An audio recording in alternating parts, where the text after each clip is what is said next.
आष्टीच्या रणांगणावर मराठ्यांचा शेवटचा सेनापती बाप्पू गोखले धारातीर्थी पडले आणि इथंच मराठा साम्राज्याचा अंत झाला. जय शिवराय मित्रांनो, आज मी चाललो आहे मराठ्यांचा शेवटचा सेनापती बाप्पू गोखले यांच्या कर्मभूमीत शिरूर तालुक्यातील निमगाव मारुंगी या गावात. या गावाला बाप्पू गोखल्यांसारख्या शूरवीराचा पदस्पर्श लाभला आहे. बाप्पू गोखले मूळचे कोकणातील होते. त्यांच्या पराक्रमामुळे पेशव्यांनी त्यांना निमगाव मारुंगी येथे इनाम स्वरूपात वतन दिलं आणि इथंच त्यांनी आपला भव्य वाडा उभारला. मग सुरू झाली ती निर्णायक लढाई. खडकी, येरवडा आणि शेवटी आष्टी येथील. थर्ड अँग्लो मराठा वॉर हो. बीड जिल्ह्यातील आष्टीच्या रणांगणावर बाप्पू गोखले शेवटपर्यंत लढले.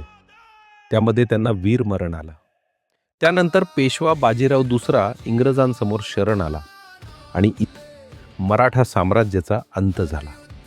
तुमच्या ही असाच इतिहास जाणून घेण्यासाठी गावचं नाव कमेंट करा.